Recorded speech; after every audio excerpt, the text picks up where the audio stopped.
All right, boys, let's go.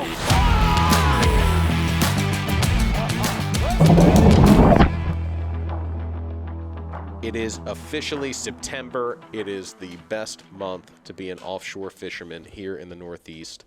And although it's a tough month to be an offshore fisherman because sometimes this is tropical storm season, but when the weather allows, there's generally very good fishing ahead of us. And it's the reports for the last weekend of summer seem to show that right now. Have we not paid our dues on the weather, Jim? You know what, we really did through the front half of the season, and it's been good. You know, knock on wood, we've had some decent weather patterns. It's getting a little bit windy this week again. But I know the guys who fished Cape Cod Bay yesterday dealt with some very lumpy conditions as the giant tuna fishing reopened on September 2nd, Monday. But let's start it down south. Let's kick it off with this week's offshore report from On the Water. I talked with the folks at Atlantic Tackle in Ocean City, Maryland, and they said they are seeing a ton of boats flying white marlin flags coming in from those mid-Atlantic canyons. They said pretty much double digits has become the norm rather than the exception. Not just landed, seen. You're at least seeing double digits of white marlin. And, a lot of boats are catching them. That was echoed, actually, in Captain Dean's Canyon Runner report that you're going to hear in a little bit. Called it the best mid-Atlantic marlin fishing that they've seen ever, maybe. It has just been a big year for white marlin. Yeah. I know we're definitely more tuned into it because we got a little taste of it ourselves this year. But it seems like it's been a pretty phenomenal year for white marlin from now the mid-Atlantic canyons all the way out to our eastern canyons here in New England. But lots of those. She hadn't heard much at Atlantic Tackle about the tuna bite down there. It seems like everybody's focusing on marlin. There's some mahi and marlin in there, but they are all very excited down there for the great September fishing to, it's off to a good start. September can be a little bittersweet because it's almost a swan song of the season. You know, it comes with a little somber undertone where it's like, oh man, this is rolling to an end in the too near future. Yeah. No, I mean it depends. I mean, you've got the inshore tuna bite that then fires up through the fall. So there's always a little something. I mean, you can go tuna fishing into January these days, it seems, but that's not the same as like board shorts and sunscreen, just foray into the depths. It's true, man. Moving up the coast a little bit, New Jersey. There's a great trolling bite for those small 30-inch class bluefin tuna. Guys are catching them on the inshore and the midshore grounds. But be ready to pick through a ton of false albacore and bonito in your quest for those under bluefin. Guys actually are going out and chumming some of the inshore structure with spearing for bonito and then getting the occasional bluefin tuna. So that's a nice I've seen that. Reversal. So some of that's happening. But guys are getting good numbers of unders on the troll with the occasional fish in the 100-pound class, too. So that inshore to midshore range off New Jersey has been very good. And actually, I was going to talk about you always do the social reports. I'm going to do it this week. I saw a fun one on New Jersey offshore fishing, and that one came from Charles Bachlet, and it was on a kind of an unconventional vessel. He was moving a sailboat from Barnegat Inlet to Jones Inlet. This was late last week. And, while he was sailing, he figured he would throw out a pink Joe Shoots with a white soft plastic behind it. They ended up catching 2 under tuna, and he said he wrapped the report with always fun getting some tuna blood on the sailboat. So if it's good enough that the sailboats are getting them, I think targeted efforts are going to end up doing pretty good down there in New Jersey and New York Bight. That's pretty cool. So last week, I heard rumblings that came in kind of late. Brian Weiss tipped me off that he heard rumors that Marity Sport Fishing had a real big mahi. Wasn't able to confirm it before, recording the report, but it was in fact true. They encountered a massive mahi. When we fished next to Marity Sport Fishing plenty of times when we've been south of the block, very well-known outfit. So 59-inch mahi. And one little funny tidbit was whoever at Carl Moore is, he was a good luck charm for them because he was on their boat a year ago when they had a 91-pound wahoo that probably would have been a state record for Rhode Island. But at the time, Snug Harbor didn't have a certified scale. So they did some research on the way in when they got service and figured out that the current state mahi record was 32.5 pounds and 58 inches, and they got tape on theirs at 59 inches. So they took it to the scales, knew it would be close, and they came in with an official weight of 37.56 pounds. So they took the top spot for the Rhode Island state record, and Carl Moore is a good luck charm, and that's a hell of a mahi for the Northeast. That's a big mahi. Last week when I was poo-pooing mahi, I was not poo-pooing mahi that size. Yeah. I was, generally the 10-pound and under ones. That's a really cool fish. I would love to encounter something like that on spinning tackle. Yeah, or even I'd take one half that size. Like a 20-pounder on spinning tackle would be pretty wild. That'd be fun. A 59-inch. You've seen some big ones down in Costa Rica. The biggest mahi I've seen locally is probably in that 15-pound range. I've never seen a truly big one. It's tough to wrap your head around what, a 5-foot-long mahi looks like. Yeah, I should check the length on mine. I have it mounted. We had a 58, a 56, a 54, and a 53 boated simultaneously out in Costa Rica, and I did get the biggest one. So the deal was, biggest mountable fish would get mounted, courtesy of my old man, and that hangs on my wall as a reminder to a great family trip way back when. I would be interested to see how long a 58-inch mahi. It's freakish. Yeah. It's big male, huge head. It's just such an awesome fish. So beyond the mahi in Rhode Island, that school bluefin bite continues. Guys are still going out there and jigging them. But there seems to be more and more of these 60 to say 70-inch fish caught up there. I saw a video from Captain Kevin of Blue Line Charters where he had some of his clients. He said kidnapped. He goes, the guys got kidnapped by a fish late in the day. They hooked a big one, ended up fighting it past the general charter time.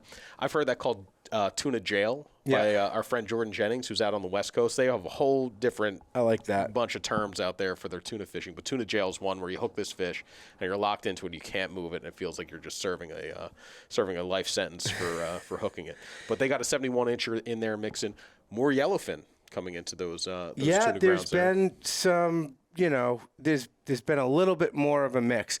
Glad to see the quality on the bluefin kind of get out of just rats only jail, if you will. There seems to be a good mix of all different classes in the same grounds where it's been hunted. I talked to Brian Weiss. He said, he echoed the exact same thing. He said, bite seems super stable.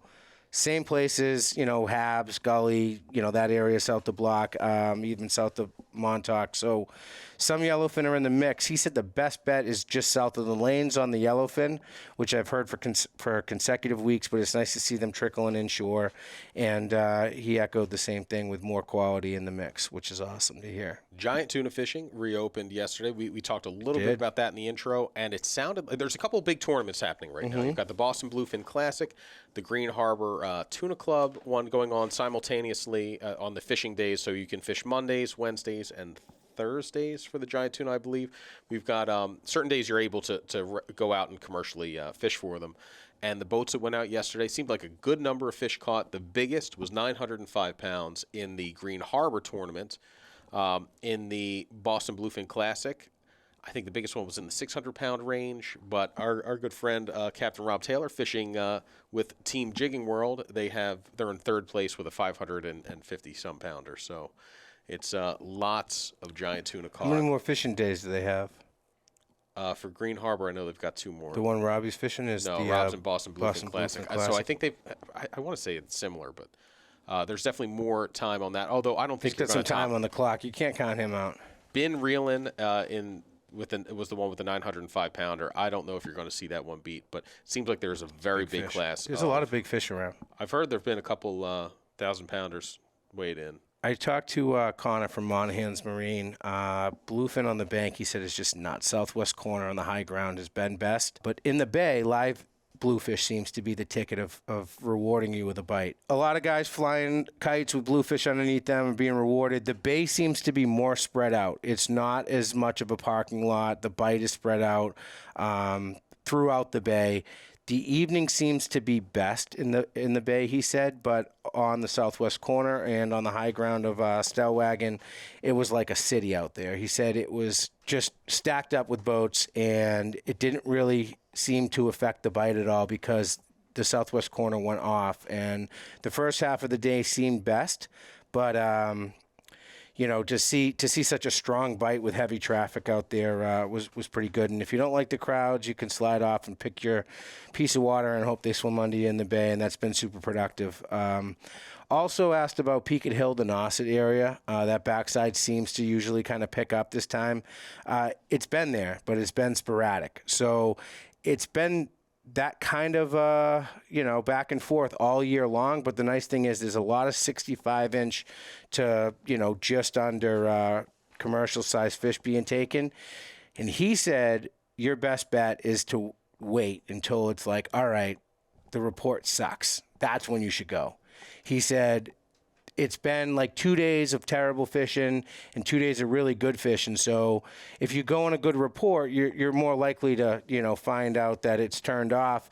And if you go on the heels of a bad report, you're more likely to make the report. So the current situation, current pattern is favoring the make the report guys. Exactly. What else you got in that area? Anything? No, that was pretty much it, except hearing what you did about the those fish off the backside. September is usually a good month. You see some fish sliding down and or wherever they come from. You'd like to think you generally think they're moving south, but bluefin kind of do their own migration patterns. But yeah, some 60-inch fish there. Guys are getting them not just on live bait, but also on Ronzies, the dead stick Rons. Showed up in so many reports this week. Just putting that thing in the rod holder and letting the rocking of the boat do the work for you. That's been a great way to add some overs, I heard, from Rhode Island on up through Cape Cod. They call it the trip saver for a reason, Jim. Exactly. It's a very effective tuna bait. Well, the Northeast Offshore Report is brought to you by Sirius XM Marine. Fish mapping is Sirius XM Marine's most comprehensive plan and is available on your boat's display and includes access on your phone or tablet via the fish mapping app. Sirius anglers use every advantage available, and Sirius XM marks the spots where the bait fish gather and game fish hunt. Learn more at SiriusXM.com/fish mapping. And Garmin Marine. Check out the Panoptix PS70 stainless steel through-hole transducer. It's powered by Garmin Rapid Return Sonar, which gives you live sonar views up to 1,000 feet below the surface. See fish live, catch fish deep, Garmin.com. We're going to kick it now to Canyon Runner for a comprehensive report up and down the coast. Great report, as always, from the Canyon Runner. If you're not familiar with them, check them out. The Canyon Runner Sport Fishing Team is here to help you catch fish. They offer coaching and concierge services, seminars, and a virtual captain system, which will exponentially help increase your catches inshore, midshore, and out to the canyons. The report they provide gives you a sampling of what that virtual captain system looks like and the advantage it gives you. So that's serving as your co-captain. It provides you with all the fish catching and safety intel, including a built-in warning system and more. It gives you the ability to track over 400 member boats and 15 pro staff Canyon Runner boats in real time, which essentially extends your network and the information that you have available to you when you're planning a trip. Their concierge service will also help you with that plan and kind of put you in the best situation for success. You can check them out at www.canyonrunner.com. And without further ado, here's the Canyon Runner report for this week. Hello, On the Water magazine. This is the Canyon Runner Coaching and Concierge Fishing Report service for the week of August 26th through September 2nd. And I am Dean Lambros. Starting south to north this week, locally off North Carolina, we continue to see slower yellowfin fishing and mahi fishing, but an influx of marlin fishing with some excellent blue marlin and white marlin fishing and sailfish being caught. Really haven't seen this level of blue marlin fishing in that area for well over a decade, so it's very exciting to see this development for those folks that are fishing the Outer Banks, Hatteras area. Working north, Norfolk, Washington, Poor Man's Baltimore, Wilmington canyons, we continue to see an excellent white marlin bite, with some boats this week having up to 40 white marlin and over 65 plus bites. The bulk of the fleet saw consistent double-digit white marlin fishing, anywhere from 10 to 20 fish. Truly incredible, as we haven't seen this level of action in a handful of years. Really, really nice. The most encouraging development was locally the mahi and yellowfin tuna fishing trolling and bluefin fishing trolling midshore started to improve. we look to see those opportunities continue to improve as we get into September. A welcome and encouragement for an area that has been struggling with quality fishing all season. The balance of the Mid-Atlantic canyons did not see much activity, according to our boat map, but we did see Tom's to Hudson hold a fantastic bite on mahis, and the Hudson Canyon producing a lot of big eyes this past week. We had a local tournament in Manasquan Inlet, the MRMTC Offshore Open, which saw tremendous big eyes being brought to the board, fish up to 200 plus pounds. We also saw consistent yellowfin trolling later in the week, and as well as an occasional longfin. Midshore, the Triple Rex, Atlantic Princess, Haskell, Parker Wreck area continued to show large class of yellowfin, limited opportunities in chunking, with boats catching between 1 to 4 fish per trip. Now, that sounds great on paper, but there were boats that also struggled as well. But it's nice to see a local opportunity for those midshore boats. Those fish were being caught on jigging tackle, popping tackle, and chunking tackle, as well as trolling. Locally in the lanes off western Long Island, northern New Jersey, we continue to see a bluefin bite on a smaller class of fish. Those fish are between 27 and 40 inches, an occasional bite. We did also see some wahoo fishing in the mud hole, glory hole area this week, which is nice because we haven't seen many wahoos this year in the Mid-Atlantic region. Working east, the local areas of Shinnecock to Montauk saw consistent fishing from the Coimbra, Montauk weather buoy, Ranger area. As you can see, our boat map had a lot of dots in it this week, but we saw a great class of large bluefin, yellowfin, and mahi being caught locally. Many over bluefins were caught in the 60-inch class fish and above. We're also hearing now that it's into September 2nd now that we have a giant fishing opportunity. We are hearing giants being caught, which is a welcome encouragement for those folks fishing those regions. Pushing back offshore, east of the Hudson to around the beach is just flat out slow right now. We aren't seeing much fishing other than mahi and tile. As you push east, beach through hydrographers, Lydonia, oceanographer, Powell and Munson Canyons, we continue to see what we consider to be the best fishing right now on the East Coast. Steady pick of both yellowfin, big eye, the occasional longfin. Those are being trolled and chunked, and then phenomenal world-class billfish fishing. We've had reports of boats up to 40 fish with blue marlin. Now, again, these are multi-day trips, so it's a lot of time, a lot of effort, a lot of distance, but those folks are putting together really incredible trips, which is really welcome. And again, this is all because the blue water is in that area, and scientifically, that's the place to be. Working back to the west, locally off the Elizabeth Islands, we continue to see a white marlin fishery continue if the weather allows. Again, that fishery is all about the weather, and it's very important. So they are continuing to both cast and troll white marlin off the Elizabeth Islands, and there's also an occasional bluefin tuna caught trolling as well in this region. Working up north, off Chatham, P-Town, the giant fishing has continued to pick up. We're also going to see more and more effort as we're into the September quota now. Again, we were closed for the last week due to a quota, but now we'll be back open. Limited school class of fish right now that are available, mostly giants. A lot of it is all caught on the bait, but there were some trolling bites as well. Moving northern, tip of Provincetown, east of Gloucester, Stellwagen Bank, again, same thing.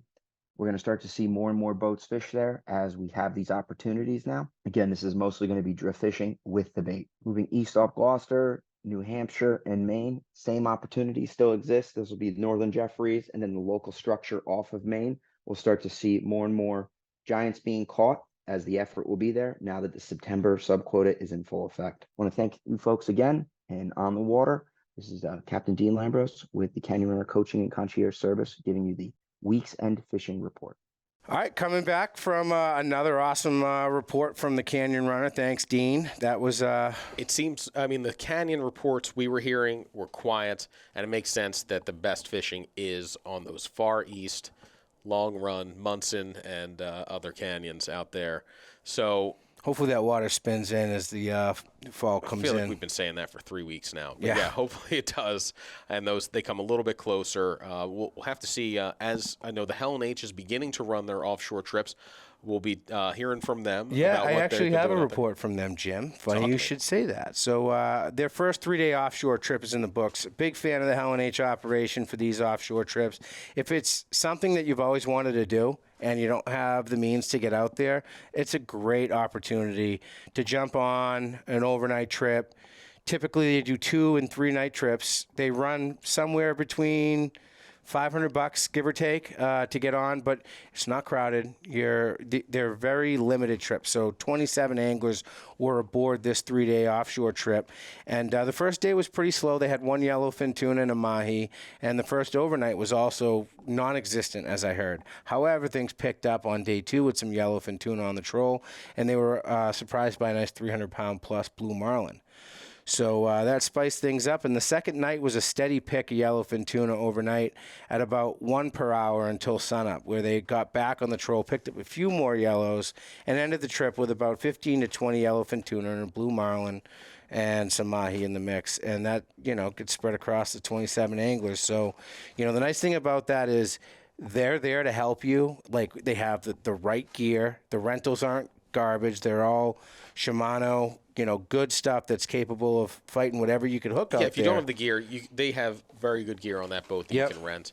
And also, they've got a great crew. They do. Captain Matt, the head mate, and he's just the best of the best. Yeah. It's a great operation, and it's cool because you have the best of both worlds. You can go out there for the first time ever and kind of have your hand held and be put in the position to succeed, or if you want to go out there and kind of run your own program, you have that flexibility. Obviously, you got to see what's going on with the situation, but you can kind of do your own thing. Now, the one thing that boat does that not every head boat that goes out to the canyon does is they troll. So they'll set out, I think it's 10 to 12 rods, and then however many anglers you are in Group A and you're rod 1. So your hope, it is a lottery on whether your rod's going to be the one that gets knocked down. But what you can do is when that rod goes down, you have a rod ready with a jig. Now, don't go drop it next to the guy fighting the fish, but you run up to the bow knowing that there's fish in the area, that some will come up, and you can drop a jig and jig away. And I've seen on that trip multiple times on the Helen H.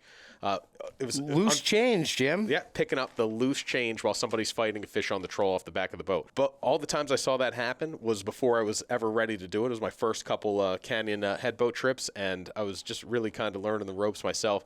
Last trip we did, nobody got bit on the troll, but we were ready for it. We had the rods. We were going to run up to the pulpit, drop some jigs down, and pick up that loose change. But so that is the first one in the books, and generally that overnight canyon fishing, the nighttime bite gets better as you get deeper into the fall. Peaks in around mid to late September into October, and then transitions kind of back to a daytime bite in November on the chunk. But very beginning of that. As looking for the rest of this week, it's kind of an ugly forecast. A lot of big east winds coming our way toward the end of this week.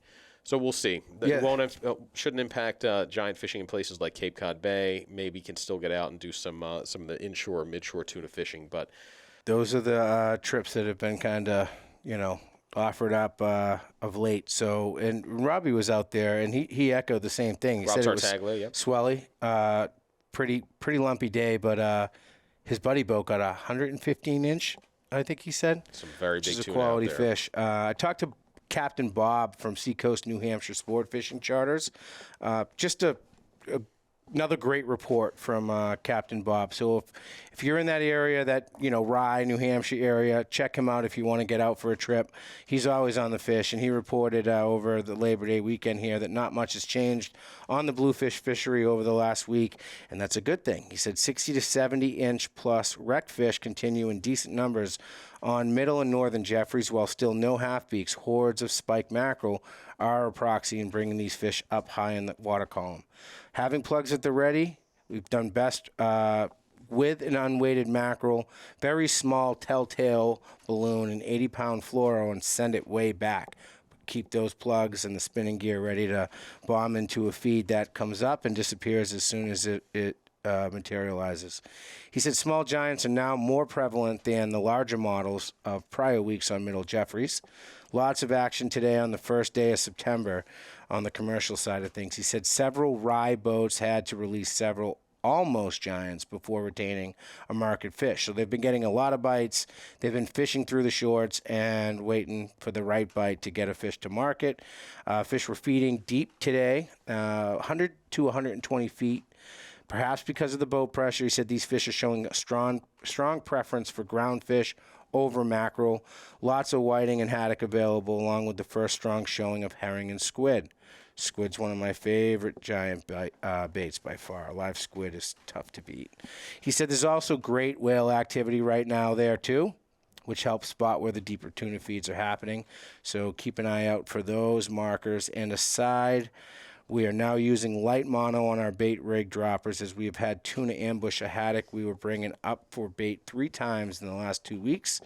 And at the price of lead these days, he said that's getting expensive. So we're also seeing more giant action on northern scantum. Deep ground fish working best, slower than Jeffrey's, but not as crowded right now as the bite is fairly new there. Another great report from Captain Bob, again, Seacoast, New Hampshire sport fishing. And then I'm going to wrap things up with a second dose of the socials. Joe Vanass, Northeast Offshore Pelagic Reports. He said he went out yesterday on his buddy's new to him Novi, Delaware, down east style boat. We ran out to our spot south of Montauk. It was pretty rough in Block Island Sound. Nobody passed us at 10 miles per hour. LOL. But he got to the spot and had whales and porpoises around them, had a small fleet of 10 or so boats. His buddy hooked a monster fish on a jig that just ripped line off like crazy, then it broke off. He hooked up next on the jig, and it was a demon, almost spooled his ghost at 20K with 20 pounds of drag. Almost 2 hours of crazy runs and running circles around the boat. 50-pound leader was concerning after a long fight because they didn't want to chafe it off. But finally, Captain Novi Nick, who gets a social nickname, stuck it with a dart, and he got his personal best 65-incher. They ended up 1 for 3 on the jig. A good day on the water with friends, and it just kind of falls in line with that mix of where there was always rats. It seems to be a good mix of you don't know what you're going to hook. So come ready, and hopefully we get the weather to get out there, and I could use a little offshore fishing in my somewhat near future, Jim. I feel like I've been on a stretch here. But we'll see what the weather gives us and the month of September has to offer. So, hey, guys, as always, we love to hear from you. Leave any requests for certain reports in the comments. Let us know what you want to hear going forward. If you have a report, reach out to us. We love getting the feedback from everybody that's tuning in on these. And until next week, that's it. Signing off.